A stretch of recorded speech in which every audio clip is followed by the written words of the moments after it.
मिहिका और अविका दोनों ही नहा चुकी थी। सबके बीच पहले जैसी न बातें हो रही थी और ना ही हंसी मजाक। मिहिर रूम में बैठा मिहिका को कॉल लगा रहा था, पर मिहिका किसी और ही दुनिया में खोई थी। अविका ने उसका फोन बजते देखा तो वो उसके पास आई। फोन पर मिहिर का नाम देख उसने खुद ही रिसीव कर लिया। अविका, जीजू, थोड़ा तो सब्र कर लीजिए। शादी के बाद तो आपके सामने ही होगी थी। मिहिर उसकी बात पर फीका सा मुस्कुरा दिया और बोला, इतनी हिम्मत लाती कहां से हो? जीजू, किसी एक के किए की सजा सबको तो नहीं देनी चाहिए ना। मुझे पता है मिहूदी आपसे बात नहीं कर रही है, इसीलिए आप परेशान हो। पर आप टेंशन ना लो, आपकी ये साली है ना, जुगाड़ लगा ही लेगी। सबकी दिल की बात समझती हो, कभी अपने दिल की भी सुनो। दिल की तो सबको सुननी पड़ती है जीजू, वो कहाँ किसी की सुनता है। उसके आगे तो हर कोई फेल है। अच्छा, मैं दी से कहती हूँ आपसे बात कर ले। मिहिर ने ओके कहा और कॉल डिस्कनेक्ट किया। अविका मिहिर के पास जाकर बैठ गई और उसके हाथ में फोन थमा दिया। मिहिका ने तुरंत ही उसकी तरफ देखा। आप जीजू से बात क्यों नहीं कर रही हैं? आप जानती है ना कितना प्यार करते हैं वो आपसे। मिहिका ने कहा, अभी दिल और दिमाग के बीच जंग छिड़ी हो तो किसकी सुननी चाहिए? अविका ने कहा, अगर जीजू के मामले में है तो आपको अपने दिल की सुननी चाहिए। शादी जिंदगी में एक बार होती है। आपकी तो उनसे हो रही है जो आपको बहुत प्यार करते हैं और जिनसे आप भी प्यार करती हैं। किस्मत वाले होते हैं वो लोग जिन्हें बिन मांगे सब कुछ मिल जाता है। जीजू की आवाज में हमेशा एक खनक होती है जो ये दिखाती है कि उनकी जिंदगी में आपकी क्या अहमियत है।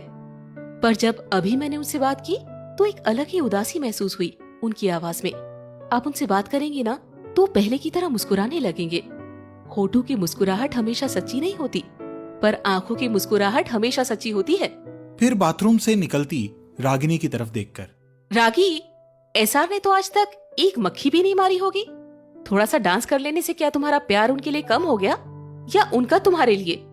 जो तुम्हारा है वो तुमसे कोई नहीं छीन सकता। प्लीज एसआर से बात कर लो। रागिनी उसके पास बैठकर, और तू कर पाएगी जीजू को माफ? अविका वहां से उठकर बाहर निकलते हुए। नहीं जानती। मिहिका उसका हाथ पकड़ उसे अंदर करते हुए, फिर शादी करके उसकी और अपनी जिंदगी खराब क्यों कर रही है? अविका ने कहा, दी शादी तो उसी दिन हो गई थी ना। आप मेरी छोड़िए, जीजू से बात करिए, और आगी तू भी। अविका बाहर निकल गई और लॉन में सबके पास आकर बैठ गई। लॉन और गार्डन दोनों ही सजाए जा रहे थे। अविका वही सब देख रही थी। सुमित ने कबीर की तरफ देखा जो खिड़की के पास खड़े होकर बीच की लहरों को देख रहा था। सुमित उसके बगल में खड़ा होकर, तूने उससे माफी मांगी? कबीर ने ना में गर्दन हिलाई और बोला, माफी मांग लेने से क्या हो जाएगा, और मैं माफी मांगकर अपनी गलती पर पर्दा नहीं डाल सकता। अंदर ही अंदर एक घुटन सी महसूस हो रही है। सामने अब कुछ है पर कुछ नजर नहीं आ रहा। इतना शोर है पर कुछ सुनाई नहीं दे रहा। दिखता है तो सिर्फ उसकी आंखों के आंसू, और सुनाई देता है तो उस थप्पड़ की गूंज। सोच सोचकर पागल हो रहा हूं। काश कि मैं वापस उस पल में जाकर सब कुछ ठीक कर सकता। मैं चाहता हूं वो मुझे सजा दे, पर ऐसे अनदेखा तो न करे। वो उदास है तो लगता है सब रूठ गया है। मेरा दिल ही मुझसे रूठ गया है। सुमित की आंखों में आंसू भर आए। उसने कबीर को वहीं छोड़ा और बाहर निकल गया। लॉन में अविका को देख सुमित उसके पास ही जाकर बैठ गया। अविका का ध्यान ही नहीं था। उसने अविका का ध्यान अपनी तरफ खींचने के लिए कहा, ठाकुर साहब, तुम्हारी शादी के बाद तो मुझे तुम्हें भाभी कहकर बुलाना पड़ेगा। अविका उसकी तरफ देखकर, ऐसा कुछ नहीं है, आप जैसे अभी हैं वैसे ही अच्छे हैं। और भाभी सुनकर मुझे आपकी दोस्त वाली फीलिंग नहीं आएगी, देवर वाली आएगी। अगर ऐसा हुआ तो आप मुझसे और मैं आपसे अपने दिल की बात शेयर नहीं कर पाएंगे। सुमित सोचते हुए, ये तो बिल्कुल सही कहा। अब दोस्ती के नाते अपने दिल की बात अपने दोस्त से शेयर नहीं करोगी? क्या पता दिल का गुबार निकल जाने पर ये जो झूठी मुस्कुराहट की चादर चढ़ा रखी है वो उतर जाए। अविका के चेहरे पर मुस्कुराहट की जगह एक दर्द उभर आया। लाख कोशिश के बावजूद आंखों से आंसू की कुछ बूंदें छलक गई। अविका ने उन्हें छुपाने की भरपूर कोशिश की पर नहीं कर पाई। सुमित उसे देखकर, क्यों छुपा रही हो? इन्हें बह जाने दो, मन हल्का हो जाएगा, अविका ने उसकी तरफ देखकर कहा। कबीर को मुझ पर भरोसा नहीं है ना? क्योंकि अगर होता तो वो। कबीर तुम पर अपने आप से भी ज्यादा भरोसा करता है। थप्पड़ मारने के मैं भी खिलाफ हूं। मैं भी इस बात पर उससे गुस्सा हूं। उससे भी ज्यादा तुमसे क्लोज हूं। उसने थप्पड़ मारा, पर यकीन करो उसके दिल में तुम्हारे लिए कुछ गलत नहीं था। उन लड़कों ने जब तुम्हें हाथ लगाया तो उसे पसंद नहीं आया। ऊपर से तुमने पी रखी थी, उसे यह भी पसंद नहीं आया। कभी कभी गुस्से में इंसान वो कर जाता है जो नहीं करना चाहिए, पर जब समझ आता है तब तक देर हो गई होती है। वो दिल का बिल्कुल भी बुरा नहीं है, पर उसका गुस्सा बहुत खराब है। तुम्हें पता है, ये निशी ने जो उसके साथ किया वो उसने मुझे भी पता नहीं लगने दिया। पर उसे नहीं पता, मैं उसके चेहरे से उसके दिल में क्या चल रहा है सब समझ लेता हूं। मैंने उसे परेशान देखा तो भाभी से पूछ लिया। फिर भाभी ने जब बताया तो मुझे यकीन नहीं हुआ कोई लड़की ऐसी गिरी हुई हरकत भी कर सकती है। अविका ने उसकी तरफ देखकर कहा, क्या किया था निशी ने? मुझे पता तो नहीं है, पर जितना भी पता है वो गलत इंसान से ही पता चला। सुमित बोलने ही वाला था कि दोनों को रोहन ने अंदर बुला लिया। अविका अपनी सोच में गुम हो गई। उसे अपने पीने वाली बात का होश ही नहीं था। रात को सब गार्डन में थे और डीजे पर सब नाच रहे थे। मिहिका से बात करने के बाद मिहिर के चेहरे पर भी रौनक आ गई थी, और मिहिका के भी। जब हम किसी से प्यार में पड़ते हैं तो उसकी खुशी में हम सबसे ज्यादा खुश और उसके दुख में सबसे ज्यादा दुखी हो जाते हैं। ये प्यार होता ही ऐसा है। जब तक आंखों के सामने है, चाहे दूर ही सही, पर बहुत सुकून देता है। वही आंखों से ओझल हो जाए तो चैन सुकून सब खो जाता है। रागिनी अब भी हिचकिचा रही थी सुमित से बात करने में। दोपहर की बात से सुमित ने अब कोई कोशिश नहीं की थी, ना ही रागिनी से नजरें मिलाई थी। ज्यादा रात होने पर रघुवीर जी और सब डीजे बंद करवाकर अंदर चले आए और अपने अपने कमरे में सोने चले गए। सुमित पानी पीने नीचे आया तो सामने ही निशी मिल गई। निशी ने उसके हाथ में बिना कुछ कहे पानी की बोतल पकड़ाई और सीढ़ियों की तरफ चली गई। सुमित ने ढक्कन खोल बोतल से पानी पिया और कुछ देर वहीं बैठ गया। थोड़ी ही देर में उसे अजीब सा लगने लगा तो निशी मन ही मन मुस्कुराई और बोली, कबीर जी, अब मुझे आपके घर में आने से कोई नहीं रोक सकता, और एक बार घर में आ गई तो आपके करीब आने से भी कोई नहीं रोक पाएगा। वो सुमित के पास गई तो सुमित ने उसका हाथ झटक दिया। अविका को नींद नहीं आ रही थी तो वो नीचे लॉन में घूमने का सोच बाहर निकली। सीढ़ियों से उतरते हुए उसकी नजर निशी पर पड़ी, जो जबरदस्ती सुमित को रूम में ले जा रही थी। अविका तेजी से सीढ़ियों से उतरकर उनके पास पहुंची और निशी से सुमित का हाथ छुड़ा उसे एक जोरदार थप्पड़ जड़ दिया। निशी अपने गाल पर हाथ रख गुस्से से, तुम्हारी हिम्मत भी कैसे हुई मुझ पर हाथ उठाने की? तुम्हारा पत्ता तो मैं अभी साफ कर देती हूँ। बहुत घमंड है ना अपने आप पर। अब देख कैसे चकनाचूर करती हूँ इस घमंड को। अविका ने उसकी तरफ ध्यान न देकर सुमित को सोफे पर लेटाया। निशी ने तेज आवाज में सबको आवाज लगाई। उसकी आवाज सुनते ही सब बाहर आ गए। निशी ने चिल्ला चिल्लाकर सबको नीचे हॉल में आने के लिए कहा और अविका की तरफ देखकर कुटिल मुस्कान दी। उसे मुस्कुराते देख अविका ने भी उसे मुस्कुराकर देखा और हाथों की घड़ी बांधकर खड़ी हो गई।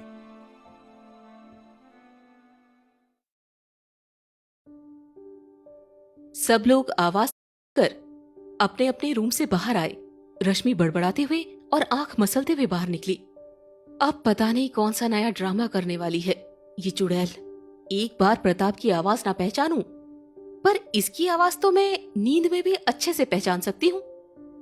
प्रताप उसको बड़बड़ाते हुए देख बोला, क्यों नींद में बड़बड़ा रही हो? जल्दी चलो, अब पता नहीं किस पर कौन सा इल्जाम लगा होगा। रश्मि ने प्रताप को घूर कर देखा और जल्दी से नीचे उतर आई। कबीर रूम में सुमित के आने का ही इंतजार कर रहा था तो आवाज सुनकर वो भी जल्दी से नीचे आया। सब लोग आ चुके थे। कबीर ने अविका की तरफ देखा, फिर सोफे पर सुमित को देखा, पर कुछ समझ नहीं आया। निशी ने सबको आया देख कहा, अच्छा हुआ जो आप सब जल्दी आ गए, वरना ये लड़की तो मुझे धमकी दे रही थी कि अगर मैंने किसी को भी बताया तो मेरे लिए अच्छा नहीं होगा। मुझे पता है आप लोग मेरी बात पर यकीन नहीं करेंगे, करना भी नहीं चाहिए। मैंने काम ही ऐसा किया था, पर आज इस लड़की ने, जिसको आप अपनी बहू बनाने जा रही थी ना, उसकी करतूत सुनेगी ना तो इसे धक्के मारकर बाहर निकाल देंगी। ये बात उसने मीनू जी की तरफ देखते हुए बोली। मीनू जी गुस्से से उसे देखते हुए बोली, तुम चुप रहोगी। अविका बेटा, बात क्या है? और ये सुमित को क्या हुआ? यहाँ सोफे पर क्यों सोया है? निशी उनके सामने जाकर बोली, ये क्या बताएंगी सच क्या है? मैं बताऊंगी सबको और दिखाऊंगी भी। सबने हैरानी से उसकी तरफ देखा तो उसने कहा, मैं जब नीचे पानी पीने आई तो ये लड़की सुमित जी को उस तरफ रूम में लेकर जा रही थी। वो मना कर रहे थे पर ये मान ही नहीं रही थी। वो तो अच्छा हुआ मैंने देख लिया और आप सबको बुला लिया, वरना ये लड़की। वो आगे बोलती उससे पहले ही कबीर ने आगे बढ़कर अपना हाथ उसे मारने के लिए उठाया, पर अविका ने उसका हाथ बीच में ही पकड़ लिया और निशी की तरफ देखकर कहा, तुम बोलो। निशी और सबने अविका की तरफ हैरानी से देखा। निशी ने सबको अविका की तरफ देखते देख कहा, आप मेरी बातों पर तो यकीन नहीं करेंगे कि ये एक गिरी हुई, घटिया और कैरेक्टरलेस लड़की है जो। विशाल ने उसके बोलने से पहले ही उसे एक थप्पड़ जड़ दिया और बोला, तुम्हारी हिम्मत कैसे हुई मेरी बहन के बारे में इतनी घटिया बात बोलने की? तुम्हें क्या लगा तुम बोलोगी और हम सब सुनते रहेंगे? और अभी तुम क्यों इस घटिया लड़की के बेफिजूल इल्जाम झेल रही हो? मन तो कर रहा है इसकी जबान खींच लूं। निशी ने अपने गाल पर हाथ रख विशाल को घूर कर देखा, फिर बोली, बहन ही है ना? या? उसके इतना बोलते ही उसे एक और थप्पड़ पड़ा जो मिसेस शर्मा ने मारा। मिसेस शर्मा ने कहा, कितनी बेशर्म है ये लड़की, हमारे बच्चों पर ऐसे घटिया इल्जाम लगा रही है और आप सब चुप करके सुन रहे हैं। अविका ने उसके पास जाकर कहा, आंटी सुन तो लीजिए उसकी भी, सबको आजादी है अपनी बात कहने की। कबीर को अब निशी को छोड़कर अविका पर गुस्सा आ रहा था। वहीं विशाल ने भी अविका को घूर कर देखा।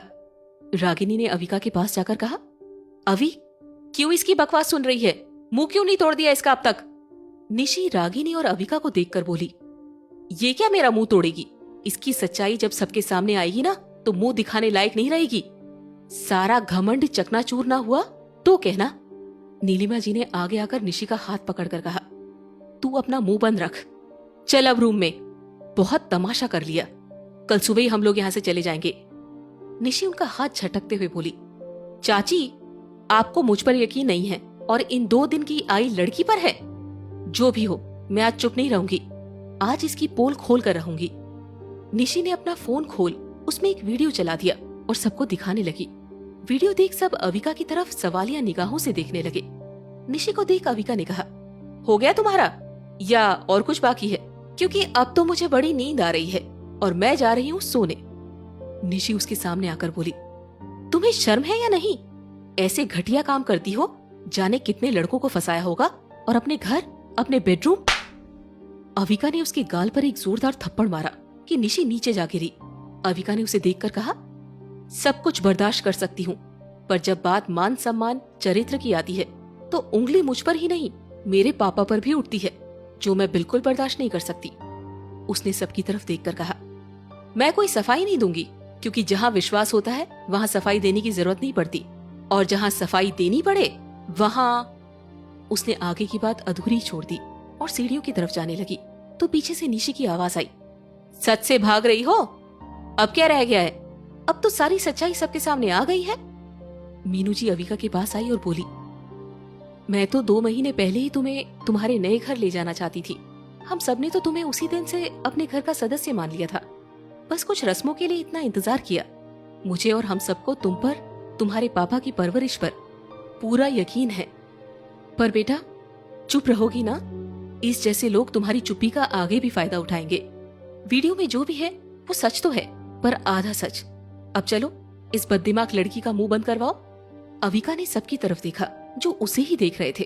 अविका सबके पास वापस आई तो कबीर ने उसकी तरफ मुस्कुरा कर देखा तो अविका ने उसको तिरछी नजरों से देखकर मुंह घुमा लिया और निशी के पास आकर बोली, तो अब तुम पहले ये बताओ कि वीडियो कहाँ से आया? निशी उसके सवाल से हड़बड़ा गई और बोली, उससे तुम्हें क्या, तुम्हारा तो असली चेहरा सबके सामने आ गया। अविका मुस्कुराकर उसकी तरफ देखकर बोली, प्लानिंग अच्छी थी पर थोड़ी फीकी थी। तुमने चेहरे पर तो मास्क लगा लिया पर अपने हाथ पर बने टैटू को छुपाना भूल गई। जब पहला ग्लास सामने आया तभी टैटू देख लिया था, पर उस टाइम गुस्सा इतना था कि सोच ही नहीं पाई कि टैटू कहाँ देखा है। मिहिका उसके पास जाकर बोली, बोल क्या रही है, कुछ समझ ही नहीं आ रहा। अविका ने कहा, तो आप लोगों को शुरू से सब बताती हूँ। हम लड़कियों ने डिस्को जाने का प्लान किया और हम में से छिपकर इन लड़कों ने भी। हम लोग पहले ही डिस्को पहुंच गए थे और हम लोगों के पीछे ये सब भी, और ये मैडम भी। निशी की तरफ इशारा करते हुए बोली, जब मेरी नजर इन सब पर पड़ी तो ये लोग मजे से लड़कियों के साथ डांस कर रहे थे। अविका के इतना कहते ही लड़कों ने सबको अपनी तरफ घूरते हुए पाया तो नजरें नीचे कर ली। अविका ने आगे कहा, इन लोगों को देखकर मेरा दिमाग इतना ज्यादा खराब हुआ कि मैं बाहर निकल गई। बाहर निकली थी कि किसी ने मेरे सामने ग्लास कर दिया और मैंने भी गुस्से में आकर बिना सोचे समझे पी लिया। मेरी नजर इसके टैटू पर पड़ी, पर उस टाइम होश ही नहीं था। इसके चेहरे पर मास्क था और कपड़े भी लड़कों वाले थे तो समझ नहीं आया कि कौन है। इसने दूसरा ग्लास भी आगे कर दिया जो मैंने होश में न होने की वजह से पी लिया। उसके बाद एक लड़की ने आकर मुझे इन लड़कों की पार्टी में छोड़ दिया और फिर आगे का तो आप लोगों ने वीडियो में देख ही लिया। अब इसकी चाल कामयाब नहीं हुई तो ये इन्हें, सुमित की तरफ इशारा करते हुए बोली, अपने जाल में फंसाने वाली थी। तभी मैं यहाँ आई और इनका प्लान फेल हो गया तो इसने मुझे ही फंसा दिया। रोहन ने आकर उसे एक थप्पड़ मारा और उसे खींचकर रूम में ले जाकर रूम लॉक कर दिया। मीनू जी ने मिसेस शर्मा और सबसे कहा, आप कह रही थी कि हम चुपचाप सुन क्यों रहे हैं? तो हम सब तो जानते ही हैं इस लड़की के बारे में और हम सबको अविका पर पूरा भरोसा है। नीलिमा जी ने भी सबके सामने हाथ जोड़ लिए। उनकी आंखों में आंसू थे और वे नजरें भी नहीं मिला पा रही थी। अविका उनके पास जाकर बोली, मासी आप रो क्यों रही हैं? और इसमें आपकी तो कोई गलती नहीं है। निशी अच्छा बुरा समझती है, बच्ची नहीं है। अब बस उसमें जिद्दी बना है। जो किसी चीज के पीछे पड़ जाए तो उसका पीछा तब तक नहीं छूटता जब तक वो हासिल ना कर ले। नीलिमा जी ने कहा, बेटा माफ कर दो, उसने तुम्हें इतना कुछ कह दिया, तुम्हारे कैरेक्टर पर, तुम्हारे रिश्तों पर सवाल उठाए। अविका ने कहा, मासी अगर मैं सही हूं तो मुझे कोई फर्क नहीं पड़ता कौन क्या कहता है। आप निशी के पास जाइए, उसे प्यार से समझाइए, शायद समझ जाए।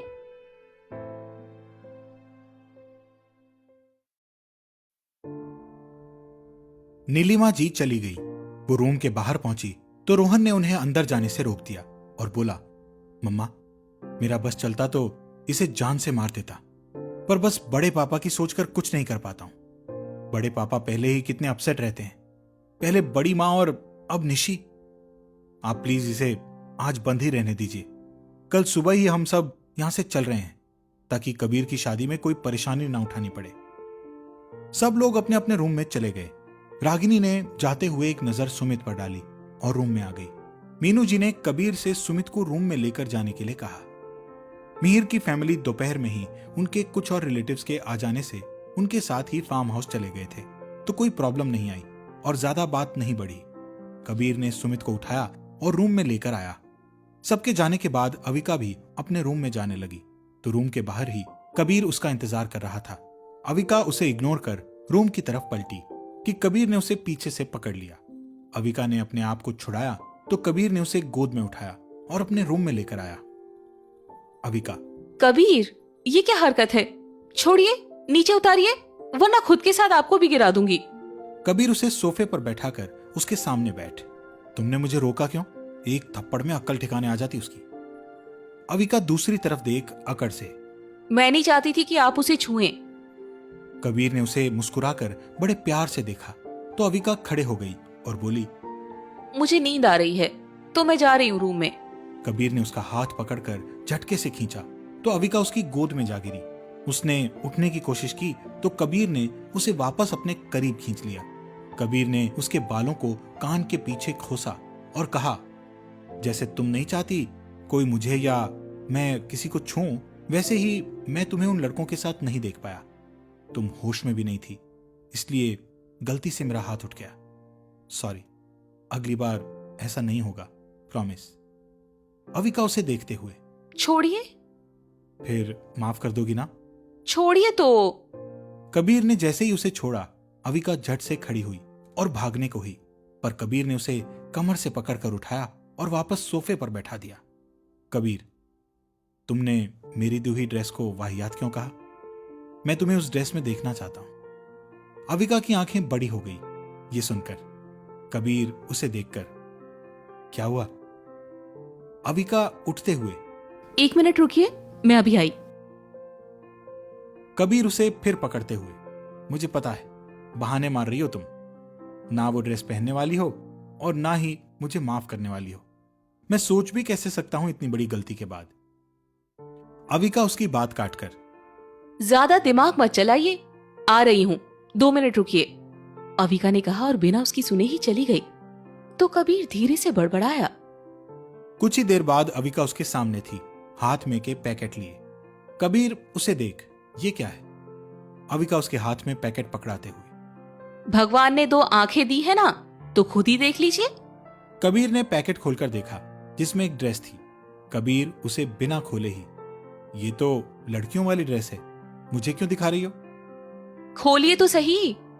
कबीर ने ड्रेस पूरी खोली और उसे आगे पीछे से देखने के बाद अविका के ऊपर फेंक दी और कहा, ये वाहियात सी ड्रेस तुम्हारी है? अविका आंखें छोटी कर। आप मुझसे पूछ रहे हैं? जाहिर सी बात है ना। और देखो, तुम ये ड्रेस नहीं पहनोगी, मुझे नहीं पसंद। अविका आंखें बड़ी करते हुए। आपको पसंद नहीं तो आपने मुझे पहनने के लिए क्यों कहा? पागल हो क्या? मैं तुम्हें ऐसी छोटी और बैकलेस ड्रेस क्यों दूंगा? और मैंने तुम्हें जो ड्रेस दी वो तुमने खुद डिजाइन की थी। तुम्हें याद होगा, रागिनी ने एक कस्टमर के नाम से तुमसे ड्रेस डिजाइन करवाई थी। वो कस्टमर मैं था। अविका हैरानी से। तो फिर ये ड्रेस किसने रखी और आपकी वाली कहाँ गई? और कौन करेगा? जरूर निशी ने किया होगा, ताकि ऐसी ड्रेस देख तुम्हें गुस्सा आए। और वैसे तुम ये ड्रेस मेरे सामने तो नहीं पहन सकती हो, कबीर ने शरारत से मुस्कुराते हुए कहा। अविका जाने के लिए पलट गई तो कबीर ने उसे पीछे से कमर में हाथ डालकर पकड़ा और उसके कंधे पर अपना चेहरा रख लिया। अविका को अपनी गर्दन पर उसकी गर्म सांसें महसूस हो रही थी। कबीर ने कुछ देर बाद उसे छोड़ा और उसे कंधे से पकड़कर अपनी तरफ घुमाया और बोला, अविका, मैंने तुम्हें निशी के बारे में कुछ नहीं बताया, उसके लिए सॉरी। पर मैं सिर्फ। कबीर, मुझे आपसे कोई शिकायत नहीं है। मुझे उसने जो बताया और आज उसने जो किया, उससे मुझे खुद पता चल गया उसने आपके साथ क्या किया। कबीर, आपने तब उस पर हाथ नहीं उठाया जब उसने आप पर इतना गंदा और झूठा इल्जाम लगाया, फिर आज क्यों? कबीर उसका चेहरा अपने हाथों में थाम कर बोला, because I love you. Kabir ने जैसे ही आई लव यू कहा, अविका की आंखें भर आई। उसने अपनी पलकें झुका ली। कबीर ने उसका चेहरा अपने हाथों में ही थाम रखा था। उसने एक बार फिर कहा, अविका, आई लव यू। मैंने कभी नहीं सोचा था कि मुझे किसी से प्यार होगा और बेपनाह होगा। तुम्हें बिन देखे बिन सुने मुझे चैन ही नहीं आता। तुम्हारे बिना कहीं और दिल नहीं लगता। तुम्हारा गुस्सा भी अच्छा लगता है और तुम्हारा प्यार से बात करना भी। तुम्हारा डांटना भी अच्छा लगता है और मेरी परवाह करना भी। जब तुम खामोश हो जाती हो तो यहां दर्द होता है। जब तुम मुस्कुराती हो ना तो तुम्हें देख होठों पर मुस्कान अपने आप आ जाती है। जब तुम खिलखिलाकर हंसती हो और तुम्हारी ये छोटी आंखें बंद हो जाती है तो तुम इतनी प्यारी लगती हो ना, तुम्हें देख दिल को सुकून मिलता है। जब तुम मुझसे खाना बनाने के लिए कहती हो ना तो तुम्हारा मुझ पर हक जमाना मुझे अच्छा लगता है। जब तुम। कबीर बोलते जा रहा था और अविका उसे एक टक देख रही थी। उसकी आंखों से, उसकी बातों से, उसकी मुस्कुराहट से पता लग रहा था कि वो कितना प्यार करता है उससे। जब तुम आंखें छोटी करके घूर कर देखती हो ना तो तुम और भी ज्यादा क्यूट लगती हो। कबीर ने अब अविका की तरफ देखा, जो एक टक उसे ही देख रही थी, और आंखों से आंसू बहते देख वो परेशान होकर बोला, क्या हुआ? आई एम सॉरी, मेरी किसी बात का बुरा लगा हो तो। अविका ने उसे आंखें छोटी कर घूर कर देखा और उसके सीने से लग गई। कबीर ने भी उसे अपनी बाहों में कस लिया। कुछ देर बाद अविका उससे अलग हुई और कहा, अब मैं जा रही हूँ, नींद भी आ रही है। अविका जाने के लिए पलटी तो कबीर ने फिर उसका हाथ पकड़ लिया। अविका ने अपनी आंखें बंद कर अपनी जीभ दांतों से दबा ली। कबीर उसके सामने आकर, तुमने जवाब नहीं दिया। अविका अनजान बनते हुए, किस बात का? तुम्हें पता है। अविका अपनी आंखें सोचने वाले अंदाज में इधर उधर मटकाते हुए, मुझे नहीं पता। कबीर उसके करीब आकर, सच में नहीं पता? अविका, ना, सच में नहीं पता। कबीर उसके कंधे पर दोनों बाहें रख उसके चेहरे के करीब जाकर सर्द आवाज में, अब भी नहीं पता।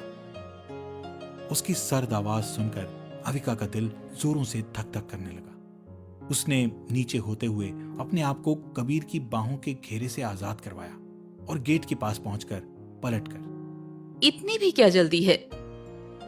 कबीर उसे देख मुस्कुराते हुए, तुम्हारी इस हरकत का हिसाब तुम्हें चुकाना पड़ेगा। देख लेंगे। अविका बाहर निकल गई और सामने ही अपने रूम में आ गई। मिहिका और रागिनी दोनों ही सो रही थी, तो अविका भी उनके बगल में लेट गई। उनके चेहरे से मुस्कुराहट जाने का नाम नहीं ले रही थी। उसे इतना तो पहले ही पता था कि कबीर लविंग और केयरिंग है, पर कबीर उससे इतना प्यार करता है ये नहीं पता था। कबीर अपने दिल की बात अविका को बताकर बहुत खुश था। अब बस वो अविका से भी वही सब सुनना चाहता था, पर वो ये भी जानता था कि ये सब सुनने के लिए उसे बहुत मेहनत करनी पड़ेगी, क्योंकि अविका इतनी आसानी से नहीं कहने वाली।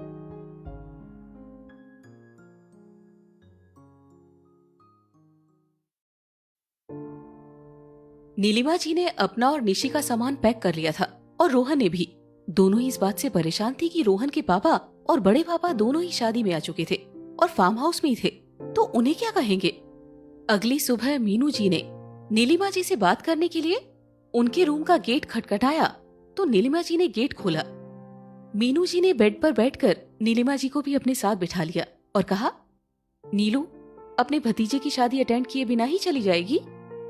नीलू जी फीका सा मुस्कुराते हुए बोली, मीनू चाहती तो मैं भी थी, कबीर मुझे रोहन जितना ही प्यारा है, और मीनू अगर रुक गई तो ये लड़की फिर कोई नया बखेड़ा खड़ा करेगी।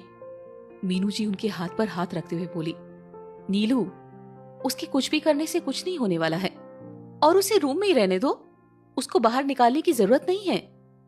रोहन ने रूम में आकर कहा, मम्मा आपकी पैकिंग हो गई? मीनू जी खड़े होकर बोली, कहीं नहीं जा रहे हो तुम लोग, और रोहन बिना कबीर की शादी अटेंड किए ही चले जाओगे? पर मासी वो, रोहन ने कहा, परवर कुछ नहीं, हम सब देख लेंगे उसे भी, और तुम लोग ऐसे चले जाओगे तो किसी को भी अच्छा नहीं लगेगा। तभी कबीर, रश्मि, प्रताप और अविका भी वहीं पर आ गए। कबीर ने एक नजर अविका पर डाली और नीलिमा जी के पास जाकर बैठ गया। कबीर ने कहा, मासी प्लीज, 1-2 दिन की तो बात है, और जब हम सब जानते हैं निशी की सच्चाई, तो अब वो चाहे कुछ भी कर ले, कोई भी कहानी बना ले, कोई भी उसकी बातों पर यकीन नहीं करने वाला। अविका, रश्मि, प्रताप सबने भी जोर डाला, तो नीलिमा जी और रोहन दोनों ही रुकने के लिए मान गए। कबीर ने नीलिमा जी से कहा, मासी आप पहले जैसी बिल्कुल नहीं रही, एकदम बोरिंग हो गई हो। नीलिमा जी उसके कान खींचते हुए बोली, अब शादी हो रही है, वो भी इतनी सुंदर लड़की से, तो मासी तो बोरिंग लगेगी ही ना। कबीर अपने कान छुड़ाते हुए बोला, मासी दर्द हो रहा है, सॉरी, आप बोरिंग बिल्कुल नहीं हो। कुछ देर बाद सब रूम से बाहर निकल गए। सुमित भी उठ गया था। उसे कल रात को जो कुछ हुआ उसके बारे में कोई खबर ही नहीं थी, तो कबीर ने उसे उठते देख उसके मजे लेने की सोची। कबीर ने रागिनी को मैसेज कर अपने रूम में आने के लिए कहा, तो रागिनी तेजी से बाहर निकल कबीर के रूम में घुसी। सुमित को उठते देख रागिनी उसके पास जाकर बोली, मैंने तुम्हें क्या समझा था और तुम क्या निकले सुमित, तुमने मुझे धोखा दिया।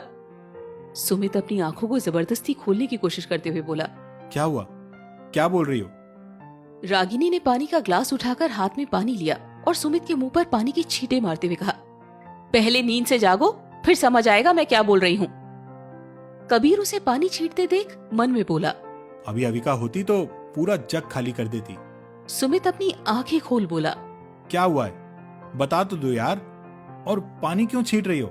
रागिनी ने कहा, लगता है अभी तक भी होश में नहीं आए हो, खैर जब होश में आ जाओ तो बता देना, अभी चलती हूँ। रागिनी ने पलटते ही कबीर की तरफ देख आई विंक करी, तो कबीर मुंह पर फोन अड़ाते हुए मुस्कुरा दिया। सुमित ने रागिनी को जाते हुए देखा और कहा, रागिनी, अरे रुको तो सही, कबीर ये क्या बोल रही है? कबीर गंभीर होकर बोला, मुझे तुझसे ये उम्मीद नहीं थी, तुझे अपना भाई माना और तुझे कुछ याद भी है रात को? सुमित अपने दिमाग पर जोर डालते हुए कहता है, कबीर मुझे नहीं पता रात को क्या हुआ, बस वो निशी ने बोतल दी थी पानी की, तो मैंने। सुमित ने रागिनी की तरफ देखा जिसकी आंखें भरी हुई थी और चेहरा भी उदास था। सुमित उसके पास जाकर हड़बड़ा कर बोला, रागिनी मैंने कुछ नहीं किया, सच्ची में, तुम्हारी कसम रागिनी, कबीर उसके कंधे पर हाथ रखकर बोला, अब क्या फायदा, तूने जो करना था कर लिया, तूने उसका भरोसा तोड़ दिया, अच्छा नहीं किया तूने ये। सुमित की आंखें भर आई। कबीर, रागिनी, मुझे कुछ भी याद नहीं है, सच में मैंने कुछ नहीं किया है। अविका ने रागिनी को तेजी से रूम से निकलते देखा तो वो भी जल्दी से बाहर आई और इधर उधर देखा पर रागिनी नजर नहीं आई तो अंदर चली गई। कुछ देर बाद वो सुमित का सोच कबीर वाले रूम में आई। अविका को देख सुमित उसके पास आकर बोला, ठाकुर साहब, तुम तो मुझे अच्छे से जानती हो ना, मैंने कुछ नहीं किया ना। अविका ने कबीर और रागिनी की तरफ देखा और फिर सुमित को देखकर बोली, एसआर, ये दोनों आपको बुद्धू बना रहे हैं। सुमित ने कबीर और रागिनी की तरफ देखा और मुंह बना लिया और अविका को थैंक यू बोल बाथरूम में घुस गया। अविका रागिनी के पास आकर बोली, रागी, क्या मजाक है ये? ऐसा मजाक कोई करता है क्या? उनकी आंखों में आंसू नहीं दिखाई दिए क्या आप दोनों को? अविका ने कबीर को भी घूर कर देखा और रूम से बाहर निकलकर अपने रूम में आ गई। रागिनी ने कबीर की तरफ देखा और बाथरूम के गेट के पास जाकर बोली, Sumit, I am sorry. Sumit को कुछ समझ नहीं आया। रागिनी ने कहा, सुमित, मुझे नहीं पता था, आप हर्ट हो जाओगे, प्लीज ना, माफ कर दो। सुमित ने कोई जवाब नहीं दिया तो रागिनी कबीर के सामने जाकर बोली, जीजू, ये सब ना आपकी वजह से हुआ है, मैं पता नहीं कैसे आपकी बातों में आ गई और सुमित को हर्ट कर दिया। रागिनी कबीर को सुनाकर बाहर निकल गई।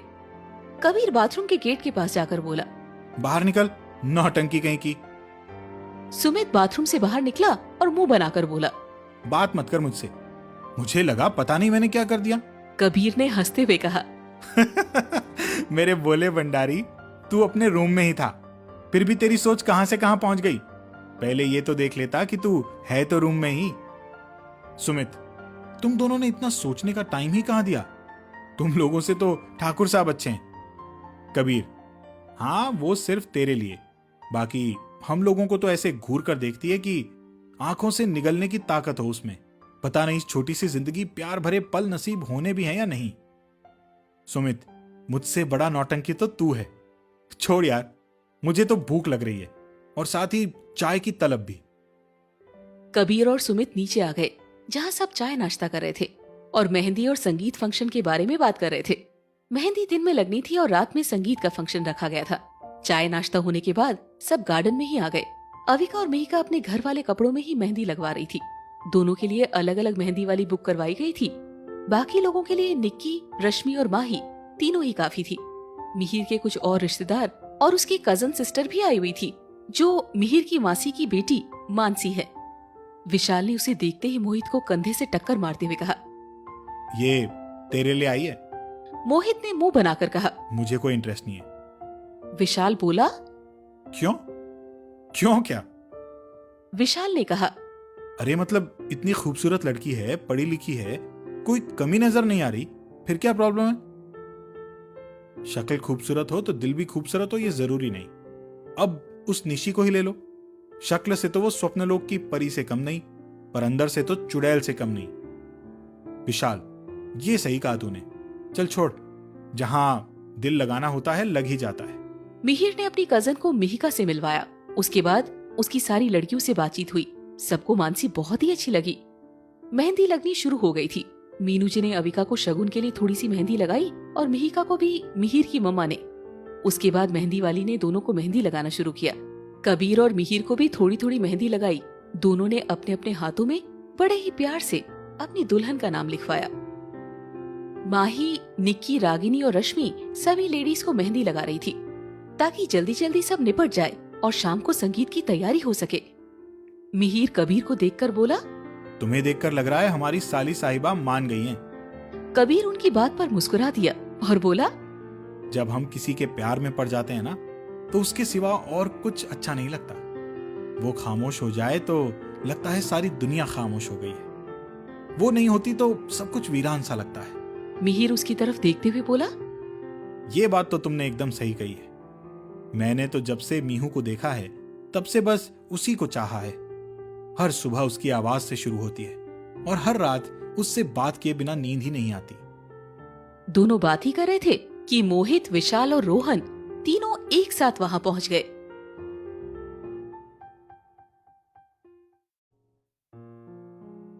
विशाल, यार आप दोनों तो मतलब फुलटू अपने होने वाली बीवियों के रंग में रंग गए। उनका नाम भी लिखवा लिया और मेहंदी भी लगवा ली। रोहन विशाल के कंधे पर हाथ रखकर, लगता है तुम अभी प्यार नाम के खूबसूरत एहसास से दूर ही हो, तभी ऐसी बातें कर रहे हो। मोहित ने विशाल की तरफ देखा और विशाल ने मोहित की तरफ। रोहन दोनों को देख, तुम दोनों एक दूसरे को क्यों देख रहे हो? कहीं तुम दोनों का आपस में। मोहित ने विशाल को देख अजीब सा मुंह बनाया और उससे 4 कदम की दूरी बना ली। कबीर और मिहिका एक दूसरे को देख हंस पड़े। विशाल अब भी आंखें फाड़े कभी रोहन को तो कभी मोहित को देख रहा था। सुमित उन लोगों के पास आकर, विशाल को देख, इसको कोई सदमा वदमा लगा है क्या? ये बकरी की तरह आंखें बाहर क्यों निकली हुई है? रोहन हंसते हुए विशाल के कंधे को थपथपाते हुए, मजाक कर रहा था यार, कितना सीरियस लेते हो? विशाल नॉर्मल होकर रोहन की तरफ देखकर, अरे यार ऐसा मजाक कौन करता है, मैं तो दूसरी ही दुनिया में पहुंच गया था। सुमित वहीं बैठते हुए, यार कोई मुझे भी बता दो, आजकल बड़े खतरनाक मजाक हो रहे हैं। कबीर उसके गाल पर हाथ फेरकर, तू अभी मासूम बच्चा है, ऐसे मजाक नहीं झेल पाएगा। उसकी बात पर सब हंस पड़े। मोहित अब भी दूर ही खड़ा था तो विशाल ने उसे अपने पास खींचकर उसके गले में हाथ डाला और बोला, यार तूने तो मेरे से भी ज्यादा सीरियस ले लिया इस मजाक को। मिहिर, तुम दोनों की हरकतें कोई भी देखेगा तो एक बार को यही कहेगा जो अभी रोहन ने मजाक में कहा। सुमित के सिर के ऊपर से जा रहा था तो वो पैर पटकते हुए वहां से चला गया।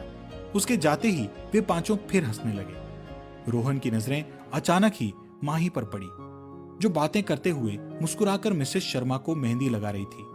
रोहन की नजरें वहीं जम गई। विशाल भी निकी को देख ही रहा था।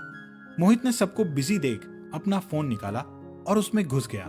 अविका की नजर रोहन पर पड़ी, जो बड़ी शिद्दत से किसी को देख रहा था। अविका ने उसकी नजरों का पीछा किया तो उसकी नजरें माही पर जाकर रुकी।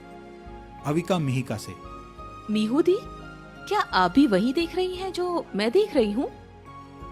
मिहिका ने कहा, तुम क्या देख रही हो और मुझे क्या देखना है? अविका मिहिका की तरफ देखकर, मीहू दी, कभी जीजू को छोड़कर कुछ और भी देख लिया करो। मिहिका भी उसी टोन में, और तुम सब कुछ छोड़कर कभी कबीर की ओर भी देख लिया करो। सब नजर आता है, बेचारा वो हैंडसम सा लड़का इसकी एक नजर को तरस जाता है। अविका मुंह बनाकर, बेचारे और कबीर। मेहंदी वाली ने दोनों से दूल्हे का नाम पूछा तो मिहिका ने मिहिर का नाम बताया और अविका ने कबीर का। दोनों ने नाम ऐसे बताया तो मेहंदी वाली लड़कियां उनके चेहरे को देखने लगी। अविका उनको अपनी तरफ देखते हुए, क्या हुआ? मेहंदी वाली मुस्कुराते हुए, नहीं, वो हम जब भी कहीं मेहंदी लगाने जाते हैं तो लड़कियां अपने दूल्हे का नाम बताने में बहुत शर्माती है, पर आप दोनों तो। वो अपनी बात पूरी कह भी नहीं पाई कि अविका और मिहिका दोनों ही खिलखिलाकर हंस पड़ी। सब उन दोनों को ही देखने लगे तो दोनों ने नीचे गर्दन कर ली, पर हंसना अभी भी बंद नहीं किया। मेहंदी वाली लड़कियां उन दोनों को देख रही थी। मिहिका उनको देख, अरे हम दोनों तो ऐसे ही हैं, आप लोग मेहंदी लगाओ। कुछ ही देर में दोनों के दोनों हाथों में मेहंदी लग गई थी। अब दोनों पैरों में लगवाना बाकी था। दोनों ने कुछ देर हाथ पैर सीधे किए और पैर में मेहंदी लगना शुरू हुई। चारों लड़कियों ने सारी लेडीज को मेहंदी लगा दी थी। सुमित भी उन चारों के पास पहुंच गया। सुमित उनके पास बैठ, भाभी मुझे भी लगा दो। रश्मि, तुम्हें मेहंदी लगवानी है?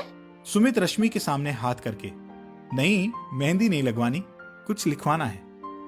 रश्मि उसका हाथ पकड़कर, क्या लिखूं?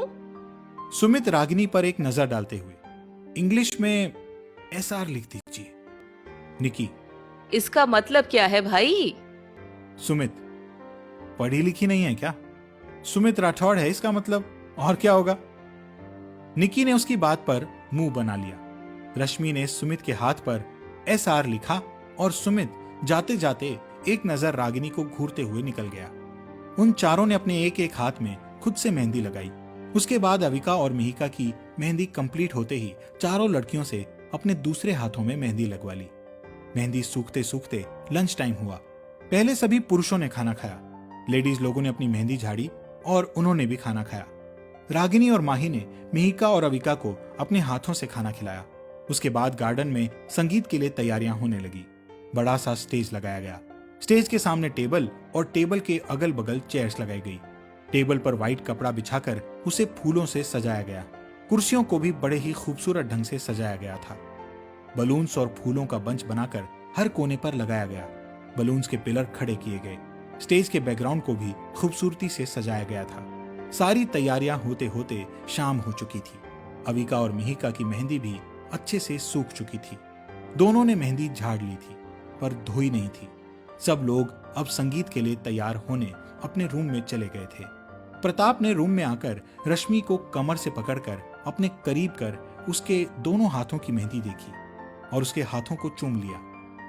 रश्मि ने कहा, देखो कितनी कम रची है मेरी मेहंदी। तुम मुझसे जरा भी प्यार नहीं करते। तुम्हें लगता है मैं तुम्हें जरा भी प्यार नहीं करता? उससे क्या होता है? मेरी मेहंदी में रंग सिर्फ तुम्हारी वजह से नहीं आया। मेरी जान, इट्स नॉट माई फॉल्ट। ये तो मेहंदी का कमाल है। अच्छी क्वालिटी की नहीं होगी, इसलिए रंग नहीं आया। और वैसे भी कुछ घंटे पहले ही तो लगाई है, कल तक आ जाएगा अच्छा रंग। प्रताप ने उसके माथे को चूमते हुए कहा। रश्मि ने उसे कपड़े हाथों में थमाए और कहा, तुम पहले तैयार हो जाओ, फिर मैं आराम से रेडी होंगी। प्रताप ने बाथरूम की तरफ जाते हुए कहा, आज ही रेडी होना है, संगीत आज ही है। रश्मि उसके पीछे गई। तब तक प्रताप बाथरूम में घुस गया। कबीर और सुमित भी कपड़े पहन रेडी हो गए। दोनों में मिरर के सामने बाल सेट करने को लेकर बहस हो रही थी। रोहन, मोहित, मिहिर सब वहीं पहुंच गए। सुमित को उनसे बातों में लगाकर कबीर ने अपने बाल सेट किए और परफ्यूम लगाकर सुमित के सामने खड़ा हो गया। सुमित ने उसे देख मुंह बनाया और खुद तैयार होने लगा। सारे लड़के एक से एक लग रहे थे। सबने इंडो वेस्टर्न धोती कुर्ता और कुर्ता पजामा पहन रखा था। कबीर ने ग्रीन कलर के इंडो वेस्टर्न कुर्ता, जिस पर बड़े बड़े गोल्डन कलर में बटन्स लगे हुए थे, साथ ही गोल्डन कलर में धोती पहन रखी थी। बालों को सेट किए हुए हल्की बियर्ड में वो बहुत ही हैंडसम लग रहा था। ग्रीन कलर में उसका गोरा रंग और भी खिल रहा था। मिहिर ने भी नेवी ब्लू कलर का कुर्ता और चूड़ीदार के साथ फ्लोरिंग प्रिंट जैसा जैकेट पहन रखा था और वो भी बहुत डैशिंग लग रहा था। बाकी सब भी बेहद आकर्षक लग रहे थे। प्रताप को जल्दी निकलते ना देख रश्मि ने अपने कपड़े उठाए, मेकअप का सामान लिया और अविका के रूम में पहुंच गई, जहां पहले से ही निक्की और माही पहुंच चुकी थी। रश्मि के जाते ही प्रताप जल्दी से बाहर निकला और नीचे गार्डन में पहुंच गया। लड़के लोग तैयार होकर गार्डन में पहुंच गए थे। बाकी सारे लोग भी गार्डन में आ गए थे, बस इन लड़कियों को छोड़कर। सारी लड़कियां भी तैयार हो गई। अब बहुत ही खूबसूरत लग रही थी। अविका ने डार्क ग्रीन और गोल्डन कलर के कॉम्बिनेशन में डबल लेयर लहंगा पहना था। ग्रीन और गोल्डन पर्ल की ही ज्वेलरी पहनी हुई थी। बालों को जूड़ा बनाकर उसकी कुछ लटें गालों को छू रही थी। जूड़े में खूबसूरत सा गजरा लटकाया हुआ था। माथे पर छोटी सी बिंदी, होठों पर डार्क लिपस्टिक, आंखों में लाइनर काजल लगाए वो और दिनों से बेहद आकर्षक और खूबसूरत लग रही थी। मिहिका ने भी मिहिर से मैच होते नेवी ब्लू कलर का फूल घेर वाला लहंगा पहना था और वो भी बेहद खूबसूरत लग रही थी। माही, निकी, रागिनी, रश्मि सब ने लहंगे पहने थे और सब बहुत खूबसूरत लग रही थी। सब जैसे ही गार्डन में आई, सबकी नजरें उन सब पर पड़ी और सब देखते ही रह गए। कबीर ने अविका को देख अपने धड़कते दिल पर हाथ रख लिया। दोनों कपल्स के लिए सोफा लगा था, बाकी सबके लिए टेबल चेयर। तो लड़कियां लड़कों को इग्नोर कर एक एक टेबल पकड़ वहीं चेयर्स पर बैठ गई। कबीर ने खड़े होकर अविका का हाथ थामा और उसे अपने साथ बैठा लिया। मिहिर ने भी खड़े होकर मिहिका को अपने बगल में बिठाया। कबीर की नजरें खुद पर महसूस होते ही अविका ने उसकी तरफ नजरें उठाई। कुछ पल देखने के बाद उसने वापस नजरें झुका ली। कबीर ने उसके हाथ पर अपनी पकड़ और मजबूत कर ली। कबीर का तो दिल ही बाहर आने को कर रहा था। अविका का दिल भी तेजी से धड़क रहा था।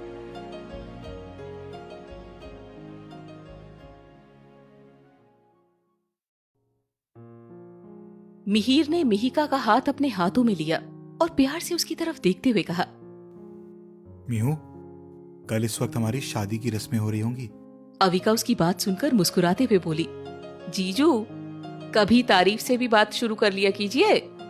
कबीर उसे अपनी तरफ खींच कर बोला, मुझे सुना रही हो? नहीं तो? वैसे तो तुम हमेशा ही बहुत खूबसूरत लगती हो, पर आज बहुत ज्यादा खूबसूरत। और अविका आंखें छोटी कर बोली, और क्या?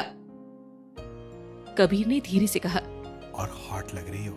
अविका ने उससे अपना हाथ छुड़ाने की कोशिश की, पर कबीर ने उसकी उंगलियों में अपनी उंगलियां फंसा ली। संगीत शुरू हुआ और तीनों के पेरेंट्स ने साथ में डांस किया। उनको देख अविका की आंखें भर आई। कबीर ने उसकी तरफ झुककर देखा और उसे सामने देख समझ गया। कबीर ने अपना दूसरा हाथ उसके हाथ पर रखा तो अविका धीरे से बोली, मम्मा पापा होते तो वो भी इन सब के साथ स्टेज पर होते। कबीर ने कहा, अविका, मम्मा ने तुमसे कहा था ना तुम उनके लिए बेटी हो, तो वो भी तुम्हारे पापा मम्मी हुए ना। अविका ने उसकी तरफ देख हाँ में सिर हिलाया तो कबीर ने कहा, तो अब आंखों में आंसू नहीं होने चाहिए। वैसे तुमने अभी तक जवाब नहीं दिया। किस बात का? कबीर ने कहा, प्लीज फिर से नहीं। क्या? कल हमारी शादी है और उसके बाद से तो तुम मेरे साथ मेरे रूम में रहने वाली हो। अभी तो बच जाओगी, तब कहाँ जाओगी? जवाब तो तुम्हें देना ही पड़ेगा। अविका ने कुछ नहीं कहा और दूसरी तरफ चेहरा घुमा लिया। रश्मि और प्रताप स्टेज पर पहुंचे तो सुमित और रोहन ने जोरदार सीटियां मारी। कच्ची डोरियों डोरियों डोरियों से मैनू तू बांध ले, पक्की यारियों यारियों यारियों में होंदे ना फासले, ए नाराजगी कागजी। उन दोनों के बाद बारी थी सुमित, मोहित, रोहन और विशाल की। चारों लड़कों ने स्टेज पर धमाल मचा दिया।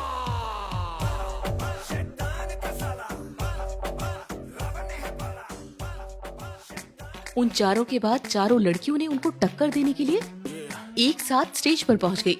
चारों ने भी जबरदस्त डांस किया। उन चारों को देखकर लड़कों ने थम्स डाउन कर दिया और चारों चिढ़ते हुए नीचे आ गई।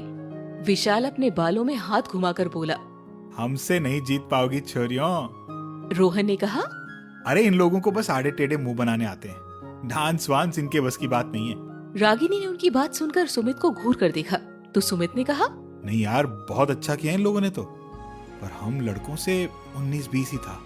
सारे लड़के हंसने लगे। रागिनी ने चिढ़कर मुंह दूसरी तरफ कर लिया। उसके बाद बारी आई दोनों कपल्स की। चारों स्टेज पर पहुंचे, सारी लाइट्स ऑफ हुई और फोकस उन चारों पर पड़ा। कबीर ने अविका की तरफ हाथ बढ़ाया जिसे अविका ने मुस्कुराकर थाम लिया। 2 कदम चलकर कबीर उसके करीब आया और उसका दूसरा हाथ अपने कंधे पर रख अपना दूसरा हाथ उसकी कमर में डाल दिया। कबीर के हाथों की छुअन अपनी कमर पर महसूस होते ही अविका ने अपनी आंखें बंद कर ली। मिहिर ने भी मिहिका का हाथ थाम उसकी आंखों में देखते हुए उसे अपने साथ डांस कराने लगा। गाना शुरू होने के साथ ही कबीर भी गुनगुनाने लगा। अविका ने आंखें खोल उसकी तरफ देखा तो कबीर उसे ही देख रहा था। सच्चिया मोहब्बतां निभावांगा, रांझिया मैं तेरा कहलावांगा, एक बारी दिल लग जाने दे, दिल दा करार। कबीर की आंखों में देखते हुए अविका उसी में डूब कर रह गई। कबीर ने उसे तेजी से अपने से दूर कर वापस अपने पास खींचा तो अविका का हाथ उसके कंधे पे ना जाकर सीने पर चला गया। अविका ने अपनी आंखें 2-3 बार झपकाते हुए कबीर को देखा तो कबीर ने आंखों के इशारों से पूछा, क्या हुआ? अविका ने ना में गर्दन हिला दी। सच्चिया मोहब्बतां निभावांगी, हीरे मैं तेरी कहलावांगी, एक बारी दिल लग जाने दे, दिल दा करार बन जा। गाने की लाइन सुनते ही अविका ने एक बार फिर कबीर से नजरें मिलाई। उसकी देखते ही कबीर ने उसे गोल घुमाते हुए उसे नीचे की तरफ झुकाकर वापस अपने पास खींच लिया और गाने की अगली लाइन पर ध्यान देने का इशारा किया। अविका ने क्या में अपनी आईब्रो ऊपर की। दिल दी है एक पहल इश्क की होने दे। कबीर ने अविका की तरफ देखा जो मुस्कुरा रही थी। कबीर ने आंखों ही आंखों में रिक्वेस्ट करते हुए अविका से जवाब देने के लिए कहा। अविका उसका इशारा समझ खुद से गोल घूमते हुए उसकी पीठ से अपनी पीठ लगाते हुए मुस्कुराई ही थी कि कबीर ने झट से उसका हाथ पकड़ उसे वापस अपनी तरफ घुमाते हुए उसके चेहरे को हाथों में थाम लिया। इतने लोगों के बीच कबीर ने उसका चेहरा हाथों में भरा। यही सोच अविका के माथे पर पसीने की बूंदें छलक आई। कबीर ने उसे घबराए देख उसका चेहरा छोड़ उसका हाथ थाम लिया और उसकी कमर में हाथ लपेटकर उसके साथ डांस करने लगा। दिल जानिए मैनू जी लैण दे दो, लफ्ज़ मोहब्बत कह लैण दे, दिल जानिए मैनू जी लैण दे। कबीर के अचानक ऐसा करने से अविका के चेहरे पर राहत के भाव तैर गए। उसने कबीर की तरफ देखा तो कबीर ने मुस्कुराते हुए एक आंख विंक करी, जिसे देख अविका ने मुंह बना लिया। दिन रात तुझे मैं देखा करूं, आँखों की यही बस चाहत है। दोनों कपल का डांस देख सबने तालियां बजाई और वो चारों ही अपनी जगह पर पहुंच गए। उसके बाद सबने ग्रुप में डांस किया, लड़कियां अलग और लड़के अलग। कुछ देर के डांस के बाद सबने खाना खाया। रोहन ने एक थाली में खाना लगाया और निशी को खिलाने उसके रूम में आया। उसने जैसी गेट खोला उसे खिड़की खुली हुई नजर आई। रोहन ने थाली एक तरफ रख पूरा रूम बाथरूम छान मारा, पर निशी कहीं नहीं दिखाई दी। रोहन ने बिना किसी को बताए जल्दी से हर जगह ढूंढना शुरू किया, पर निशी कहीं नहीं मिली। रोहन नीलिमा जी के पास गार्डन में जाकर बोला, मम्मा, निशी रूम में नहीं है। पास खड़ी रश्मि ने सुना तो वो उनके पास जाकर बोली, क्या कहा तुमने? वो निशी अपने रूम में नहीं है। रोहन ने कहा, ऐसे कैसे रूम में नहीं है? अरे वहीं होगी, तुमने अच्छे से चेक नहीं किया होगा। रश्मि, रोहन और नीलिमा जी एक बार फिर हवेली के अंदर चले गए और अंदर घुसने से पहले ही लॉन में निशी नजर आई। रोहन ने जाकर गुस्से से उसकी बाजू पकड़ी और उसे रूम में लेकर आया। नीलिमा जी और रश्मि भी उसके पीछे पीछे रूम में गई। रोहन उसे छोड़कर धक्का देते हुए बोला, कहाँ घूम रही थी और इस रूम से बाहर कैसे निकली? खिड़की से, और कैसे? निशी ने बेपरवाही से जवाब दिया। रोहन ने उसे घूर कर देखा तो उसने कहा, पूरे दिन रूम में रहकर घुटन हो रही थी। दरवाजा खटखटाया पर किसी ने खोला नहीं, इसीलिए खिड़की से बाहर आना पड़ा। नीलिमा जी ने कहा, देख निशी, हम सब तुझसे प्यार करते हैं, इसीलिए तुझे कोई सजा नहीं दी, वरना तू पुलिस स्टेशन में पड़ी होती। और अब अगर तूने कोई और बखेड़ा खड़ा किया ना तो मैं खुद तुझे पुलिस के हवाले करूंगी। रश्मि धीरे से बुदबुदाई, इसको पागल खाने छोड़ना चाहिए, इसकी असली जगह तो वही है। निशी ने नीलिमा जी की बात सुनकर कहा, मुझे भी कोई इंटरेस्ट नहीं है इस घमंडी कबीर में, और वैसे भी जिसके दिल दिमाग में किसी और की खुमारी छाई हो, उसे किसी और के लिए प्यार की उम्मीद कैसे की जा सकती है? रश्मि ने आंखें फाड़कर हैरानी से निशी की तरफ देखा, फिर उसके माथे को छूकर कहा, तबीयत तो एकदम ठीक है इसकी, फिर ये कैसी बहकी बहकी बातें कर रही है? फिर रश्मि ने मन में सोचा, ये सच में पागल हो चुकी है। निशी उसका हाथ अपने सर से हटाकर घूरते हुए बोली, सब ठीक है, कल तक मैं एक परछाई के पीछे भाग रही थी और अब समझ में आ गया है, जो किस्मत में है ही नहीं वो कैसे मिल सकता है। मैं कल सुबह ही सबके उठने से पहले यहाँ से चली जाऊंगी, क्योंकि शायद यहाँ रहकर तो। रश्मि ने जल्दी से कहा, हाँ हाँ, मैं तुम्हारी एयर टिकट बुक करवा दूंगी, तुम चली जाना। नीलिमा जी निशी के सर पर हाथ फेर कर बोली, मुझे अच्छा लगा, तुमने सही समय पर सही फैसला लिया। कबीर ने कभी तुझे उस नजर से देखा ही नहीं जैसे तू उसे देखते आई है।